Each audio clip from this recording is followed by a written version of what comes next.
You're cute enough, though.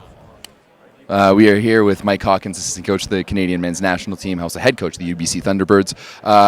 Hawk, not the result and not the performance and just give in general that we were expecting from our team tonight.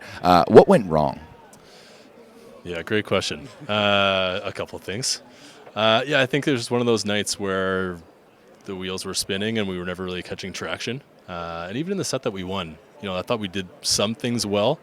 I thought they maybe weren't as precise as they had been in the other three sets that they won. But, yeah, just one of those games where, like, all phases of the game just really weren't going our way.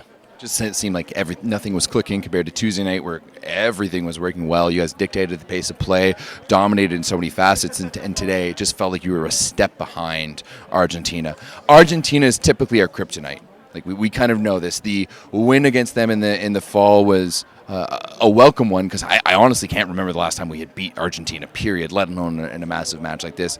Kind of came back. What is it so difficult to playing against this team that we just don't match up well against them? Yeah, they're a great team. Obviously with a great setter and receivers who keep them in system and a fantastic libero. Like I'm a big fan of Denani and the way that he plays, and I think we put a few too many balls on him tonight. But they're a team when they're in system, they're just really hard to beat. They're hard to contain at the speed that they run and the way that they run their middles as well. So, if you put a setter like DeCecco in the pocket all night, you're going to be in a tough spot defensively.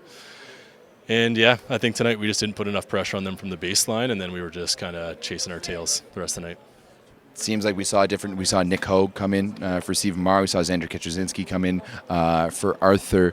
With the enviable position of having already qualified for the Olympics. Obviously, like Canada's never qualified for a VNL finals, and it would be amazing to be able to qualify for a VNL finals. But the ultimate goal is the Olympics. So, in a match like this, what are things that you guys are going to be taking away to like really pinpoint and be like these are areas that we really need to improve in moving forward throughout the tournament and then later on to the summer? Yeah, it's tough. There's the temptation to probably overanalyze tonight. Like I think if we sat down and watched every rally, we'd probably find a couple things wrong. And it's almost best just to wash this one away and focus on the building blocks that we've been putting in place all summer. Okay. Like this could feel like 10 steps back, but in the reality, we've been playing good volleyball. Tonight just wasn't our night. So for us to continue moving forward, and like you said, we've got ambitions in playing in Final 8, but our ultimate goal is doing well at the Olympics. So this is just another one of those steps forward, maybe just not as forward as it was against Cuba, but for us, we just need to keep placing those building blocks. Now looking forward, Tuomas has told me many times he hates to look back, so we're only going to look forward. The United States on Saturday, that's another team that's going to be needing a bounce-back game, right? They came out real flat against Italy today.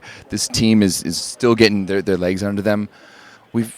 I don't think we've ever beat the United States in this building. What's it going to take to potentially like sneak out a win against those folks down south? Yeah, we've got to help you win this bet at some point, right? Bro, it would be really nice. And unfortunately, Rob isn't here for Saturday's match, so there won't be a bet this Saturday. He's ducking you on Saturday. This is what I think he knows what's going to happen on Saturday, and he's ducking away from me. And I'm sick and tired of doing damn interviews in that damn USA T-shirt. But we know that team really well. It's the same, but what needs to be done to prepare for a team of the caliber of the United States? Yeah, it's going to be interesting. It's going to be two teams trying to regain rhythm that they had in their first matches. So for us, like finding our style and kind of our identity is probably going to be more important than trying to fixate on every detail of their game. Obviously, they're a great team, really talented, great pins, great setter.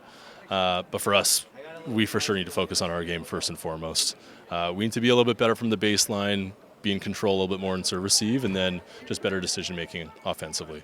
I think if we can get back to that mindset that we had against Cuba, where it doesn't have to be like hang and bang on every single ball, but recycle, extend rallies, be smart defensively, then we're going to give ourselves an opportunity and hopefully win that bet for you. That would be nice. Yeah, like you said, that patience just not here tonight. But Hawkins, always a pleasure, buddy. Best of luck on Saturday against USA. Awesome. Thanks, guys.